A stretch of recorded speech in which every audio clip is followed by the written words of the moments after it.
Hello, everyone, and welcome to another casual stroll through Lord of the Rings Online. My name is Matt Elliott. I go by Scenario on the message boards, and I'm a senior world designer who works on Lord of the Rings Online. I just actually last week celebrated my 8th year here at Standing Stone Games and I think it's 15th year working on Lord of the Rings. So it's been a long journey. Um, this week we are continuing our series of the Rivers of Middle Earth stream. We are going down south, continuing along the path of the Anduin River. This is part 2 of our Anduin River stream. We ended at Vegbar in the Vales of Anduin last stream. We're going to get things going here in a second. Anyone that hasn't been into one of these streams before, I want to let you know that this is a world design focused stream where I'll be talking a bit about what goes into making the worlds and the landscapes, the planning behind all of it to make the world of Middle Earth a game and a land that you love to run around in. I'm not going to be able to answer questions regarding, skill balance, PvMP, lag, customer service issues, those sorts of things. Those are outside of my wheelhouse, and you would be probably better suited to reaching out through other official channels or to posting on Discord or the message boards if you have those kinds of questions. I am but a humble world designer. Let's get things started. So to recap, last week we started all the way up, or not last week, last month, we started all the way up in Elderslade, at the headwaters of the Anduin River, and slowly made our way down through. There were lots of little tributaries and side rivers that kind of distracted us from following the flow all the way down here. And now we're probably about maybe I want to say the quarter way point of the Anduin, because we still have to get through the remainders of the Vales of Anduin. We have to get through Lothlorien. We have to make our way down through Rohan, and I think we probably will end up stopping around the Rohan Gondor border for this stream. I think that's about as far as we are going to be able to get, and then we'll pick it up again in Gondor next stream. So before I do that, quick check on the chat. Let's see. Druid's Fire says, quick question Scenario. Cord posted on the forums that your next stream on April 1st will feature Rivendell housing. Are you trolling us? That is not a troll. I think that is our current plan. The plans can change. We've been talking a little bit here and there about, because we do have a bunch of stuff coming up basically over the next 2 to 3 months that are going to want previews. And we're still trying to very specifically nail down our timing for Rivendell housing preview, for the update 48 region preview, which is probably going to happen soon. We might get a special casual stroll sometime in the month of March just for that, prior to it hitting Bull Roar. We're nailing down the timing on that as well.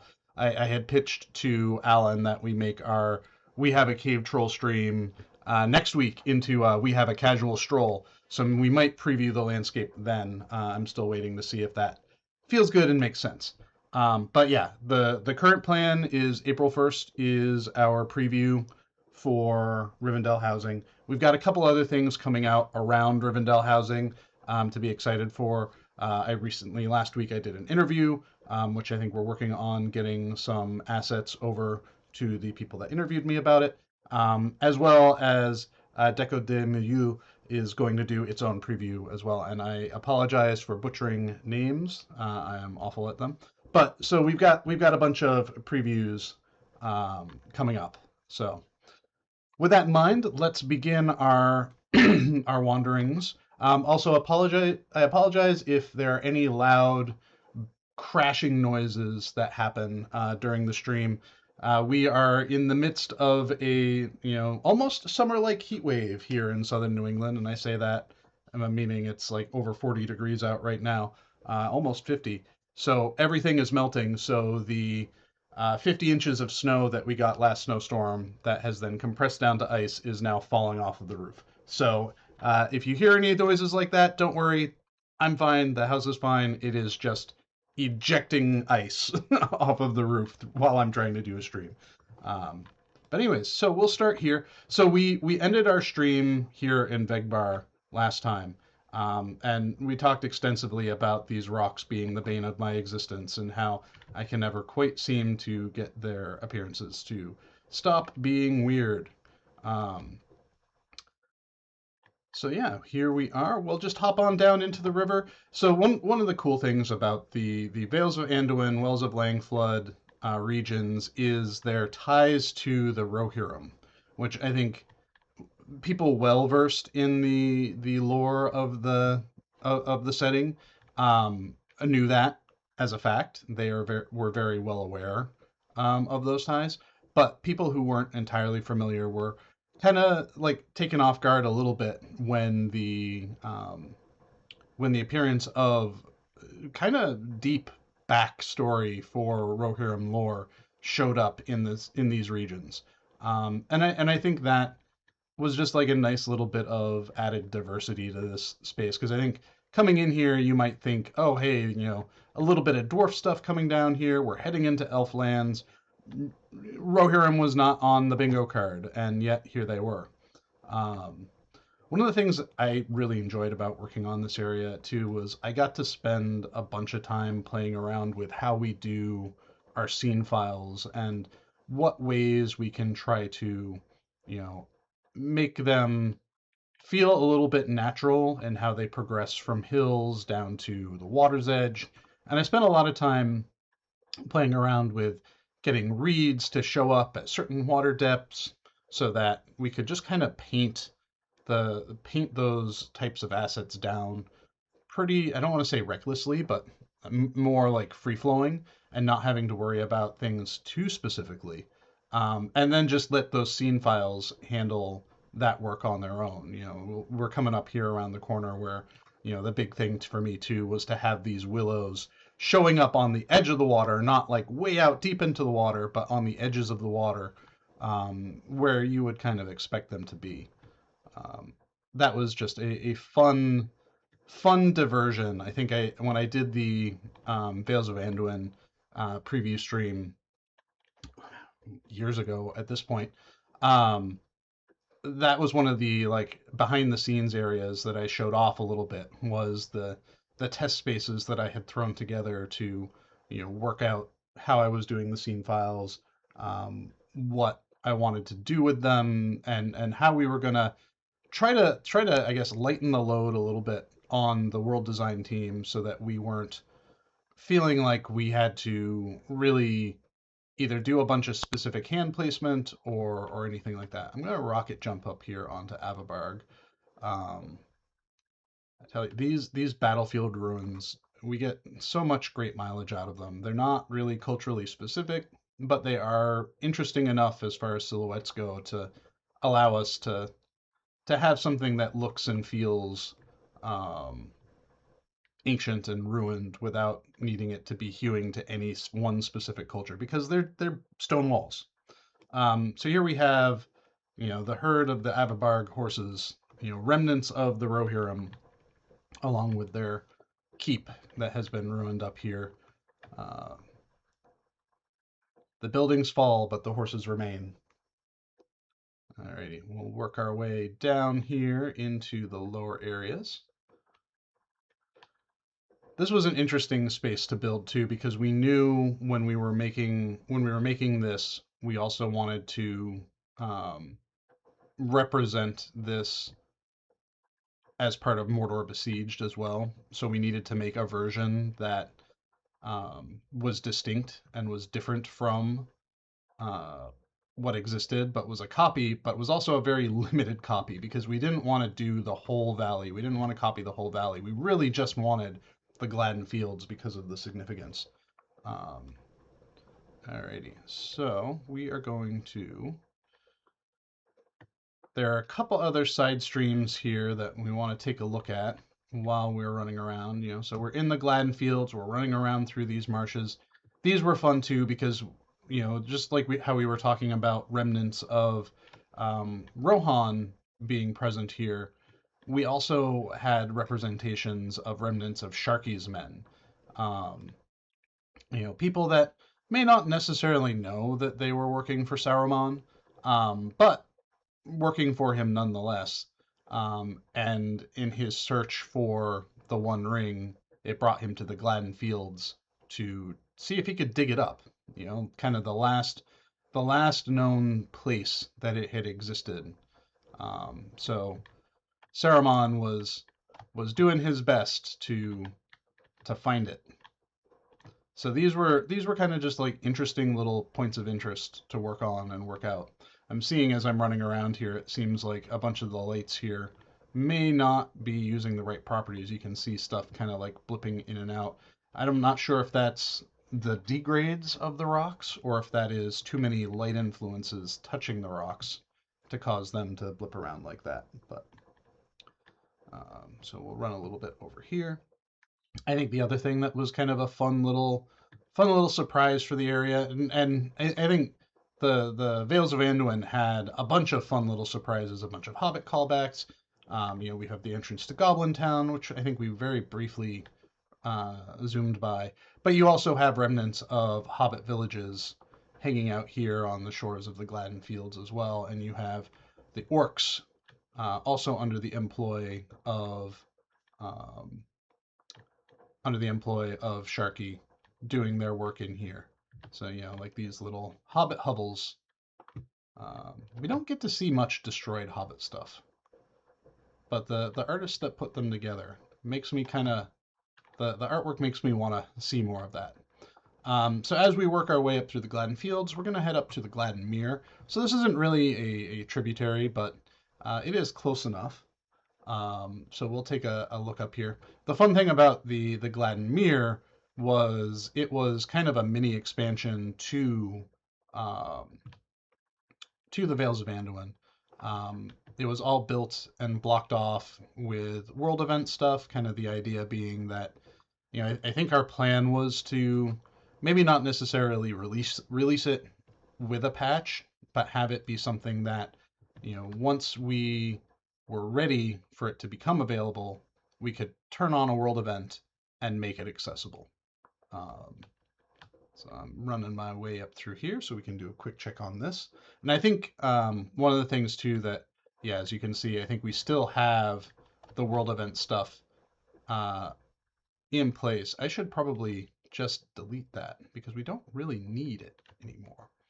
I got a giant invisible wall that's keeping me from getting in here because of it. Boom. But this area was a lot of fun to build too because we wanted to have the north shore of it kind of harken back to some of those more original, small group oriented areas, and the player reaction to that was entertaining. I do admit I have a little bit of fun whenever we do something like this because it's always fun to surprise players, and a lot of players who were so used to their gameplay experience being mostly solo landscape kind of rolled into that North Shore expecting to continue soloing it and then got stomped in the face by giants and worms that were decidedly not solo friendly. So that sort of thing is always like it's a little bit entertaining. It's a little bit entertaining because I think sometimes players get so used to how they're working through an area and what they're doing that they're not always paying attention to that kind of change and that kind of difference. And so when that does occur, it's jarring. Um, we have Dodger Artfell asking about UI stuff. So sadly, I cannot answer any questions about any of the UI updates. That's outside of my area of expertise. I would recommend you posting and asking on the forums or on Discord about it.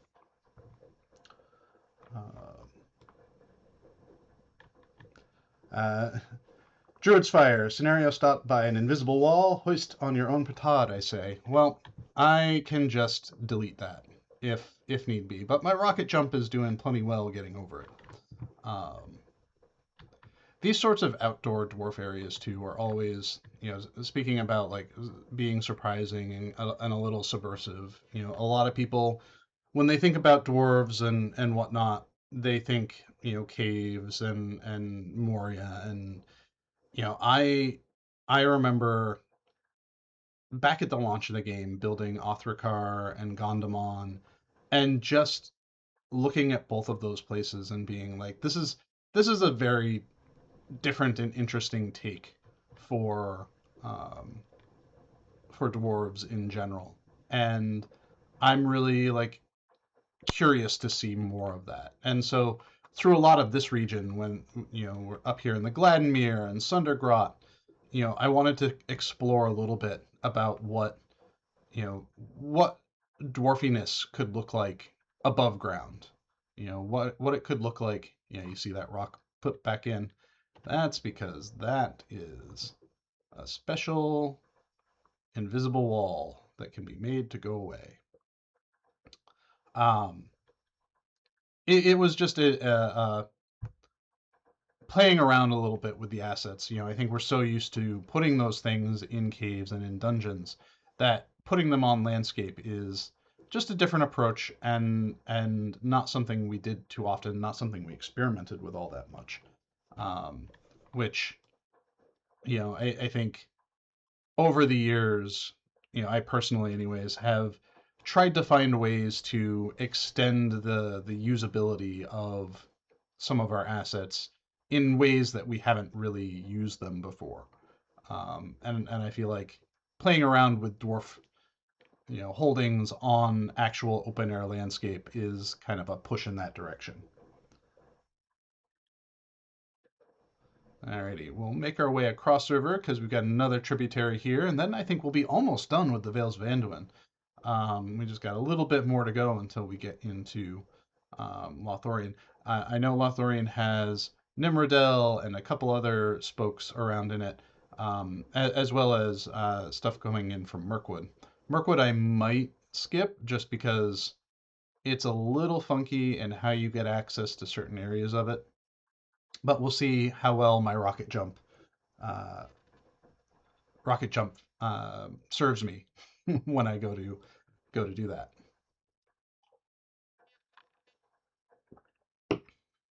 Alrighty, zoom out a little bit, and we'll just rocket jump up on top of this. These kinds of areas are always fun to build to, right along the river's edge, and I think we've come a long way in how we approach the river's edges compared to how we originally built them.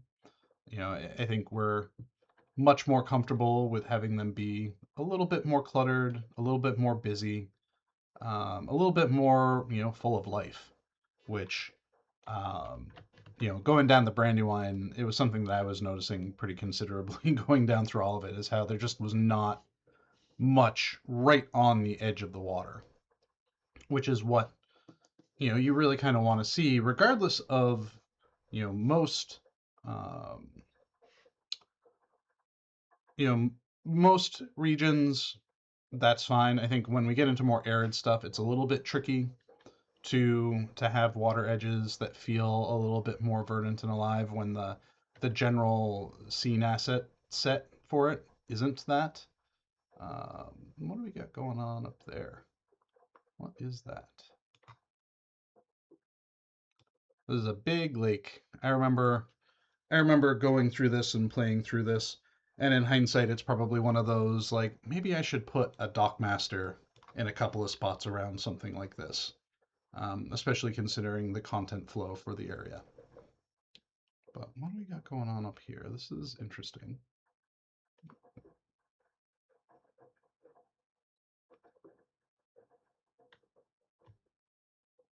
Well, this is odd.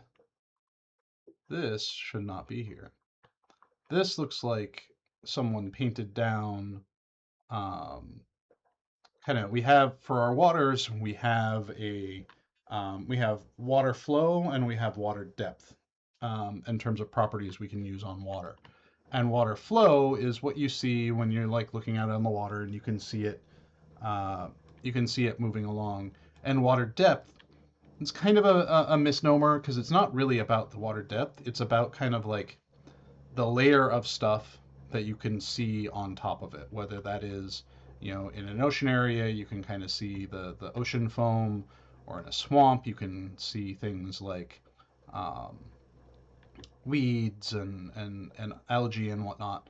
And that looks to me like someone painted the depth layer in that just one spot, but did not painted that depth layer, but did not the water type itself did not have an actual asset to associate with it. And since it doesn't have anything to associate, it would um, it would probably produce that artifact. So that's something to look at. Um,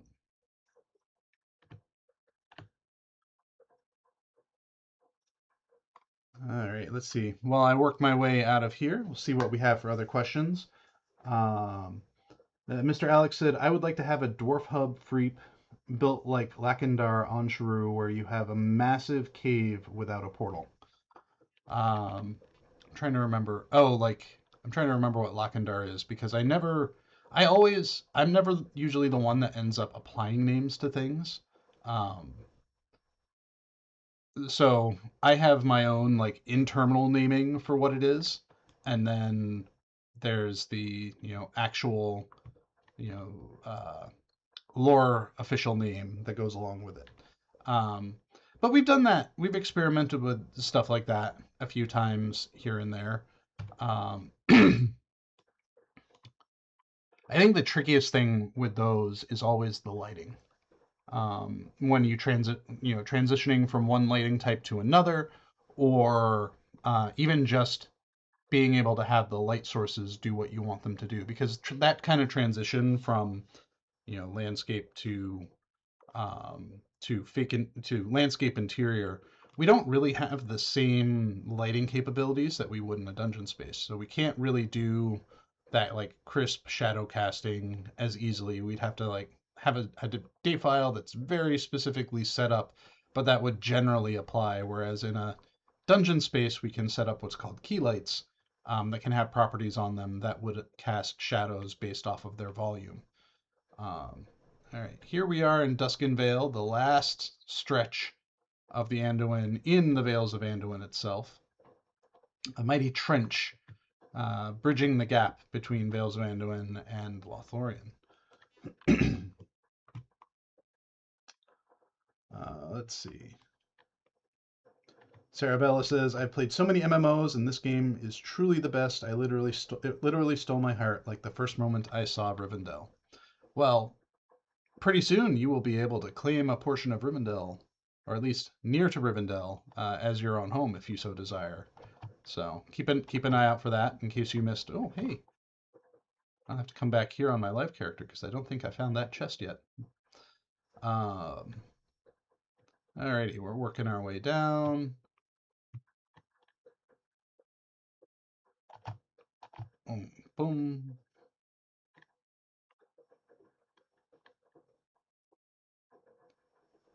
Alright, I'm gonna rocket jump myself up to get over this ridge.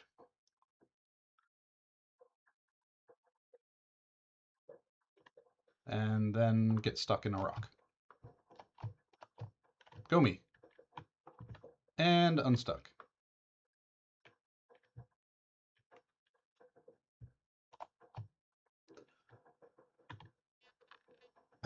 So Loshire Hobbit asks, what's the choice of beverage today? Today is black tea and water. Just plain water. I ran out of seltzer flavors that I like.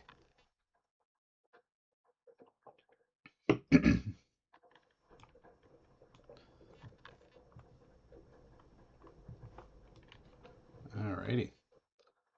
Coming back down through here, getting into lowlands again. I remember the content designer who was working on this was very excited to be doing truffle hunting through this region with a pig pet running through the area. It's like I think a lot of this kind of stuff, it's always about, we have a lot of work that we have to do for building these kinds of regions. So it's always kind of important for us to find little things that just make us happy when we work on them. Just like little fun stuff. Even looking here on Lorien, I'm seeing stuff like, oh, hey, that flet probably shouldn't have this degree of far view on it because technically it wouldn't really be visible through the distant imposter that's there. It's either that or the tree that is in the area needs to have its far view changed a bit as well, because tree is going to pop in sooner rather than later, or it's going to make me a liar. One of the two. Um, there we go. There they are. They were taking a little while. I'm also running a bit faster than usual, so that could be a part of it as well. So now we've made it into Lothlorien. This impassable existed for such a long time, and I know that was something that for a while was uh, going to be a headache for some people, just running up against it, wanting to get over it. Um, one of these days, we might even do a southern Mirkwood to fill in this boundary over here that you can see that we're running across. Who knows? Who knows? Um,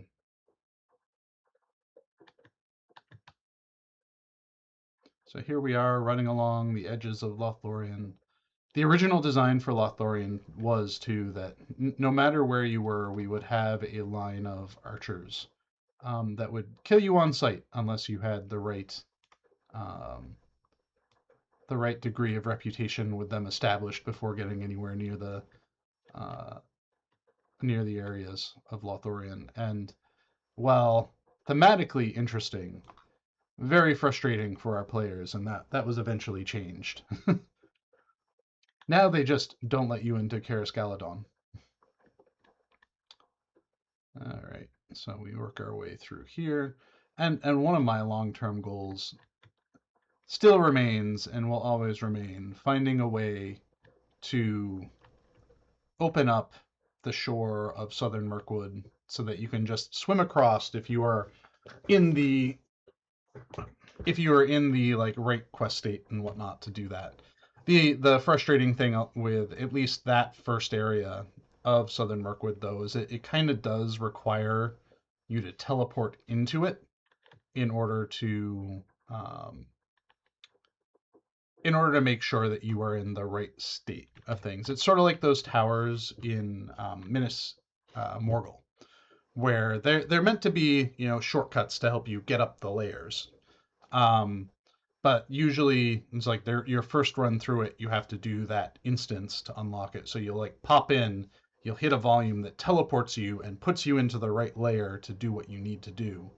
Um, and so that's sort of like how Mirkwood is as well, where that first area of Mirkwood is really all about making sure that you are in the right state. You've completed the beginner experience, um, and then once you've done that, you can proceed.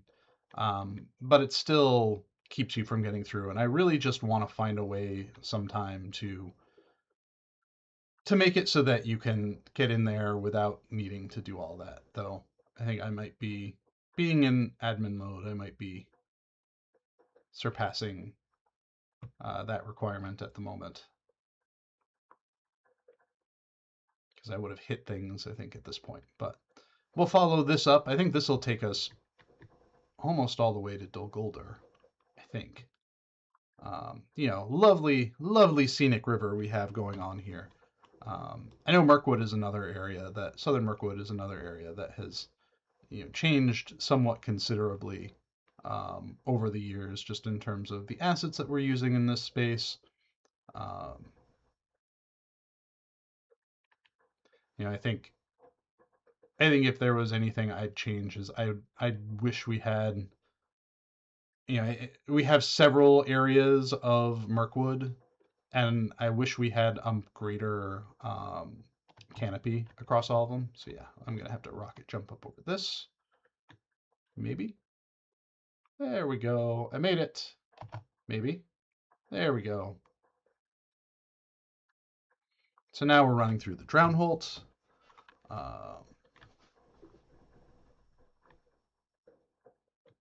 I need to bring up my map for this because it's been a while since I've been in this area. So where am I? Here's where I am. And we'll try to get up here. I don't know that we'll necessarily go the whole way because that's a long detour.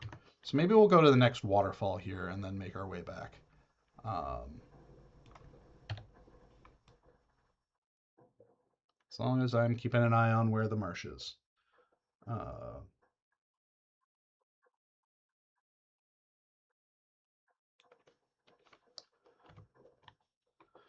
Mr. Alex says, I believe you placed southern Mirkwood too close to the shores of Anduin, while in most of the maps there is a fair amount of open space between the river and the forest. I think that comes down to interpretation. The first area, anyways, is not a super dense forest, and that can be a headcanon justification if we need it to be. I think it was also a byproduct of just the condensement or the condensing of the world, right? Like, I know there is a contingent of individuals that would love to see the world of Middle Earth at a scale as that it has at the proper scale, so scale to map. And I think we've gotten closer to that scale as part of our newer regions. But especially for, anything from this era of development, we did condense a lot and we compacted a lot into the maps to, basically make traversal take a little bit less time. I think we're a little bit more comfortable with giving our regions more room, but we're also in regions now, at least as far as Harad goes, where you know it's a little bit more open anyways. There's not a considerable amount of detail that we would need to make sure that we adapt appropriately. So let's take a look at the map again and see where we're at. We're getting there, but I think this is where I'm going to call it for this exploration of the tributary, because I do want to make sure we get as far south as we can, and we're about halfway through the stream. So I meander, but I meander quickly, but not quick enough. So yeah, like I think Gondor had a lot of room to kind of roam around in, especially King's Gondor. When we built Onphalos and Penithgelen, I intentionally tried to give those a little bit more room and space and made it feel better. But places like the Shire, super condensed, and there are even towns and villages that should be represented that don't and that aren't. And some of that too is because we need to mind our schedules. If we tried to get every single location built at all the same level of fidelity, then that would take a while to produce, and our cycles don't allow for that.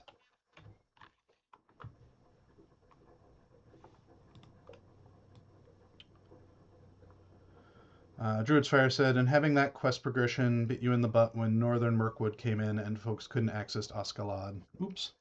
Yeah, I think that is also a bit of a balancing act, because ideally we want people to be able to explore around as much as they want, but narratively, we kind of want you to follow the game, right? We want you to do the stories in Eriador. We want you to do Moria. We want you to do Mirkwood, and then kind of progress from there. Where it's a very linear progression as far as the narrative experience goes. That starts to like break up a little bit when we get to Legacy of Durin and the Trials of the Dwarves, the Black Book of Mordor, Song of Waves of Wind, where those restrictions kind of fall off a little bit. We kind of enter into it sort of with the expectation that players will have done some of those things, but that doesn't necessarily guarantee that they have. And we have to find that, middle ground of, you know, where what is the least reasonable amount of content we can expect players to have completed before interacting with product X, product Y, product Z. And that's honestly like something that we're having a conversation about right now as we prepare for, our next expansion pack and whatnot too. The question of, how much of the story are we expecting players to have consumed, and are we expecting players to have access to prior to purchasing that expansion pack and picking up the story of the expansion pack itself.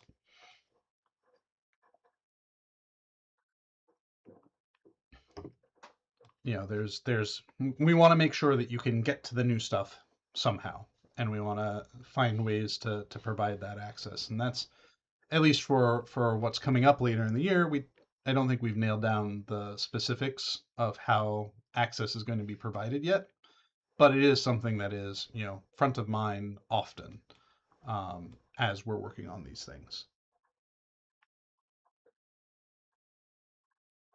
Alrighty, well, very soon we will be done with Lothlorien and moving on to the Great River.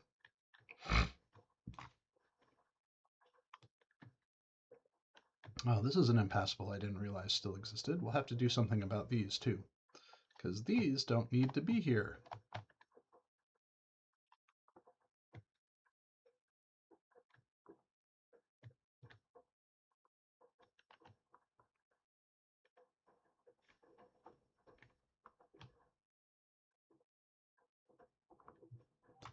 Alrighty, I'm gonna get my way over onto the shore so I can run along the shore. That'll get us where we need to get a little bit more quickly and without requiring you all to just watch me swim.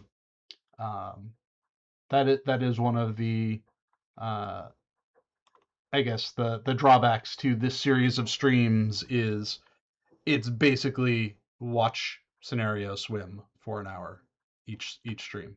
So we're gonna try to work around that.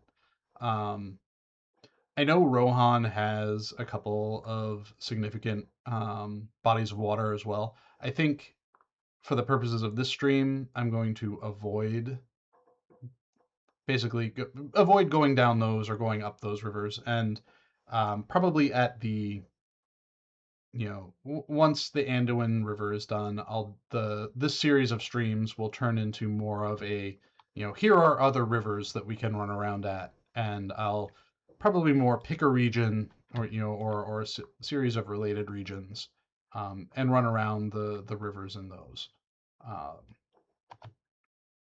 just so that we all see the variety of what is on offer for the waterways of Middle Earth. But the Anduin is one of those, I've talked before about how, when we launched the game, we never thought we would get to Moria, or we never thought we'd get to Rohan, and we just kind of kept moving out, that we never thought we'd get there, that mindset. And I feel like the Anduin River is also one of those things. We're working on, when we were working on Lothlorien, we never really thought we would get to Rohan. Okay, we got to Rohan, now we've done the Anduin down through there, and I feel like us eventually getting to the Bay of Belfalis, that was a milestone for us. Getting all the way down there, following the Anduin all the way there. Even if the way it was built was, we built the Anduin all the way down to Gondor, and then we built the Anduin from where it empties out into the sea up to kind of meet Rohan. It is a little funny that is the order that things went. But it's certainly a milestone. It's a milestone of the representation of this big river and how it's changes and grows and whatnot. Like, look at how broad and wide it is here, and then you get to Gondor and it chokes up a little bit, and whether that being choked up a little bit is because of construction happening around it or just the actual amount of space that we had. I think we relied on the choke points, whether it was other geography or physical breaks where we needed to, okay, go to this new region, this new territory, in order to continue this river. I think that it grows and shrinks over the course of it. Around Lothlorien, it is meant to be this big, broad, kind of lazy-ish river, and then somehow all of that water, you know, funnels past the Argonath and makes its way through there. Maybe the river gets super, super deep then, and that's how it's able to channel it. Um,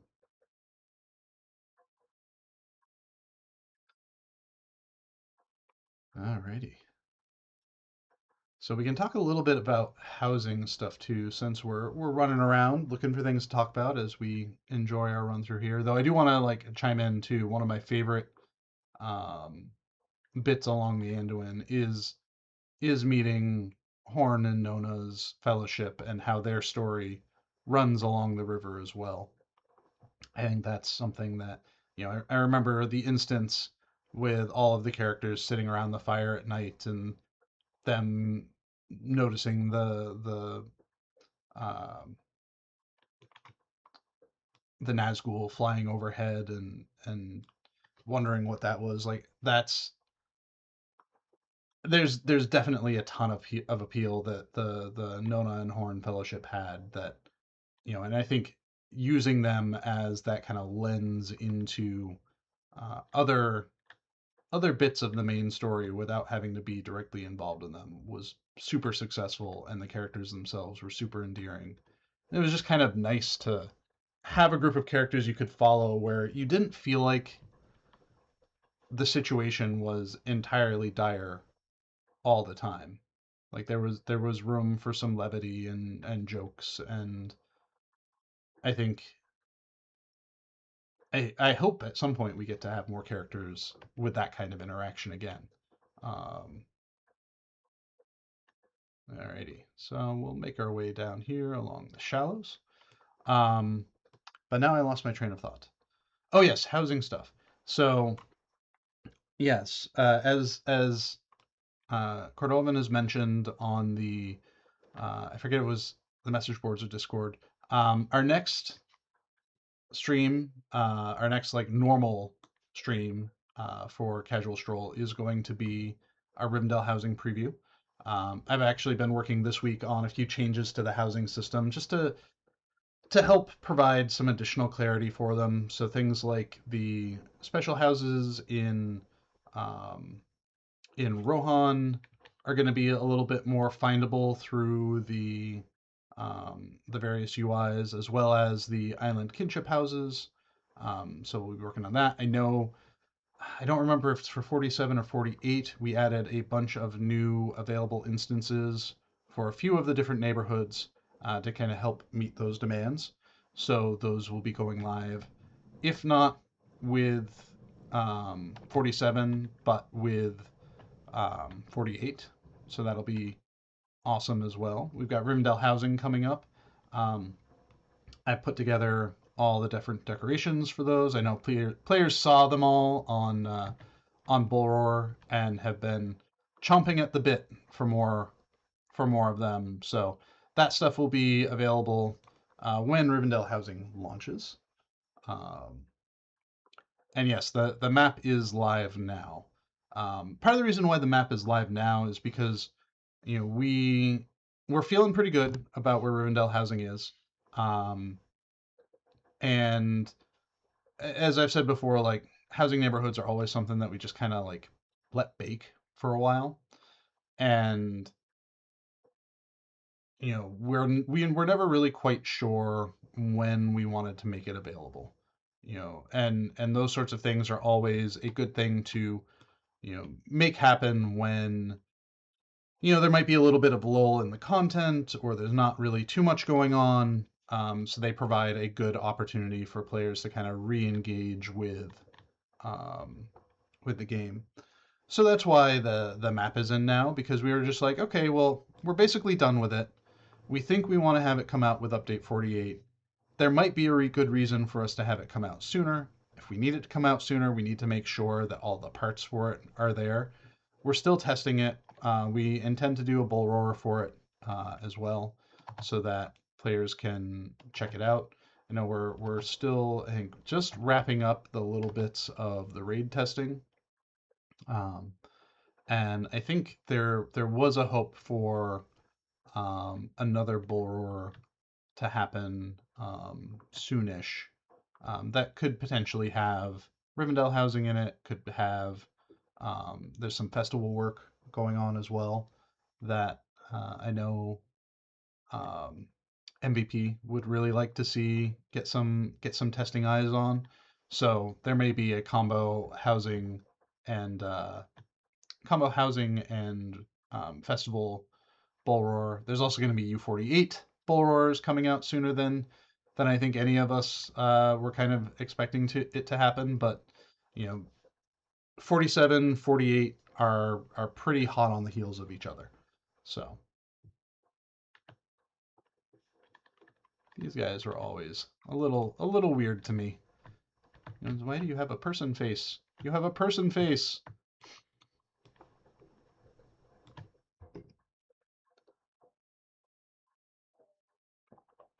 Alrighty. We're making our way. We're into Rohan now. We are clipping along pretty well at this point. I'm feeling good about this run up until I run into the rock wall that's coming up right around the bend. um, so Xandros asks, with 7 houses per neighborhood, are there concerns about supply for the consolidated servers? So I think one of the biggest challenges that we have with supply for houses and neighborhoods is the perception of the best house, right? Lindleby, Rohan, and to some degree Belphilus, all of them kind of struggle with the concept of there is one best house in these neighborhoods, and that's the one that everyone wants. In Rohan, it's the Mead Hall and either the Cave or the Tower House. And Lindleby, it is um, the mobile hooks houses that are kind of off in their own little corners. Like those are considered the must-have houses.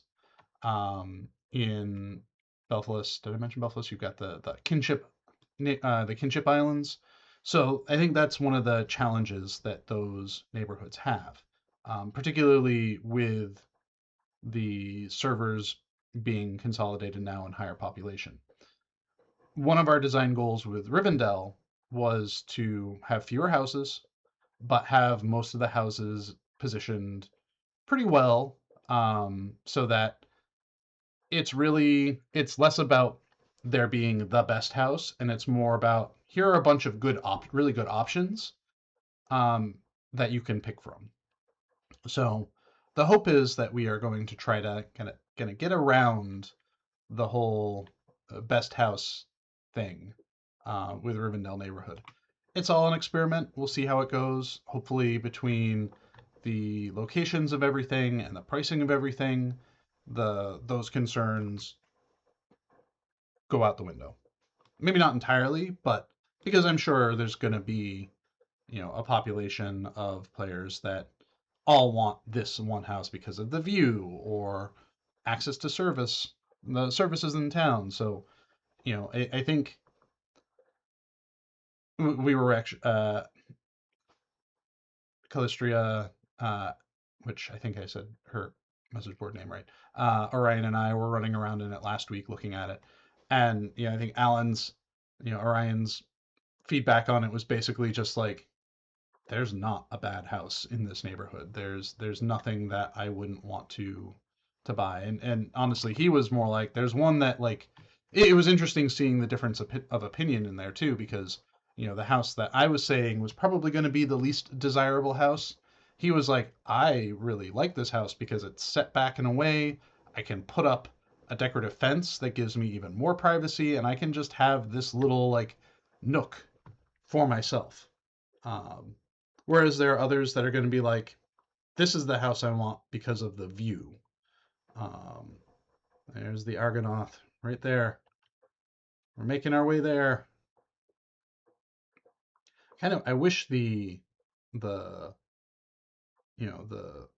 shoreline here was not so extreme. I wish this was either a little bit closer to the river, or there was a level of walkable land along the river to kind of help you through it. I feel like that would help. I'm not sure why there's a bridge here, but those suspension bridges are always kind of cool to look at, though. And down we go. Into the water, under the water. We're making our way. Manadlir asks if the names for the neighborhoods have been generated. Yes, they have. We have 400 for the Rivendell neighborhoods. We have 400 names all generated for it. Though I think this will be the last neighborhood, or at least the last offering of neighborhoods that have completely unique names across all of them. We're gonna, when we need to either add more instances to a neighborhood or we make a new neighborhood with a whole new set of names, I think we're going to lean more towards the direction of come up with like 50 to 100 names. And then each time we need to add or expand that, or even just as far as initial offering of neighborhoods goes, we have modifiers that we'll put before or after. So like Upper Townsville, Lower Townsville, Townsville East, like those sorts of things. It's not going to mean, it's going to mean that, each name is not as unique. Each neighborhood's name is not as unique and full of character, but it is going to save poor Chris Pearson a considerable amount of time when it comes to naming things, and also still allow us to have design space in naming. Because I think that's one of the big challenges too, when you need 400 elf names or 400 dwarf names for locations, there's only so many variations on those things you can get before you either start repeating yourself or you eat up names that would be really good for other regions, right? If we use up these names as part of a neighborhood name, we might not be able to use them for, we make a new region that needs an elf town or two or a dwarf town, like that sort of thing. I think when the servers weren't consolidated, and the populations were spread out over a greater number of servers, that design space for names was a little bit more manageable. But now that we're regularly seeing the full list fill up and the full list open up, we'll go from there. There are some other thoughts that we're having and discussions we're having internally too to help find ways to encourage other neighborhoods or encourage unpurchased properties to be purchased. But there's gameplay implications to that we need to sort out before we actually action on any of those things. Things like finding ways for us to pick specific properties and put them on sale. But we also need to have mechanics in place to kind of prevent fraudulent activity around that. All right. We are getting close. I think this is timing out right. We'll get up into them thar hills to wrap up our stream. Let me get myself over to some walkable land to help us speed things along. But yeah, we've got a busy preview season coming up. Usually, I brace for the fall being a lot of like preview heavy time, and I'm looking at like the next 3 months, and I'm like, ooh, there's a lot of stuff that I've got on my plate that I want to tackle as far as these streams go. And I was even one of the things I was thinking about, and we'll pitch this out here to the folks who are watching to see what they feel like. I know in the past there's been requests for um, live development streams, and those can be tricky sometimes because we're working on things and we don't really want to do spoilers, but there are some things that we could potentially do those with that are nondescript enough that we're not going to spoil anything, we're not going to give anything away by building stuff like that. So one of the things that I was thinking about, if people are interested in it, is um, you know using some stream time to do generic dungeon construction for when we need it. Not sure when all that would happen. Um, if it would be something that happened regularly, or only if like, oh hey, I have this dungeon as part of my task.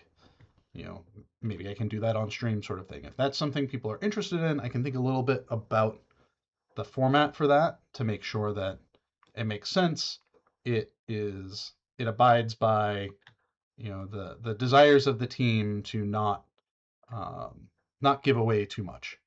So that's one thought I've had. In part because the further along we go doing region streams and doing thematic streams, like there will come a time where I've been everywhere, I've done everything for these streams, and I want to make sure I'm still providing something interesting for you all to watch, without also hamstringing our ability to have a surprise here and there. So, well, I don't want to. I'm gonna see if I can peek the falls from here, the falls of Rauros. Maybe I'll need to get up all the way on Amenhen for that. And there's the door.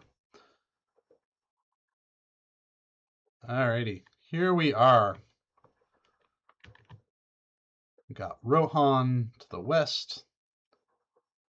We've got the Anduin River trailing off into the distance to the southeast. And we've got the Falls of Rauros, which I'm not really able to see all that well from here. Maybe if I go like this. And there we go. I think this is a good spot for us to call it for our stream of the second part of the Great Anduin River. So thank you everyone for hanging out, asking your questions, and just enjoying the tour of the region. Like I said, we've got a bunch of stuff coming up as far as previews go. Rivendell housing currently planned for April 1st. Unless things change and we end up doing it sooner, we'll make sure that there are announcements on Discord and on the forums and through social media, as well as an event that you can follow on the Discord server. We've got next week's, we have a cave troll. We haven't decided on what our theme for that is yet. I'm having conversations with Alan about that now, but hopefully we'll be able to post that soon, and you all will know that as well. We do have Update 48, which is coming out sooner than I think any of us was expecting to. I wouldn't say like immediately, but it is going to be coming out relatively quickly, which is going to be going into previews and whatnot on Boror as well. So yeah, there's a lot. There's a lot coming up. So thank you everyone for hanging out. There's one last request. Druidfire asks if I can bounce over to the other side. We get killed trying to visit the other hill. All right, I will do that, and then we'll wrap up the stream. So we'll just rocket jump myself, and rocket jump myself, rocket jump myself, and another one, and now I'm in Breland. And now I'm in the Croftlands. And now I'm in Breland. Oh, nope, nope, I overshot it. Let's maybe hit the ground so I stop moving. There we go. All right, and boom. There we go. One more. And we made it. There's really nothing up here but a facade. That is, as you can see, all just facade. It's all a lie. It's all a lie. And a wall. Okay. All right. Well, thank you everyone for hanging out. We'll see you all next week for We Have a Cave Troll, and soon after that for all of the various other previews and streams we have coming up. So I hope everyone has a great afternoon, and we will see you all soon.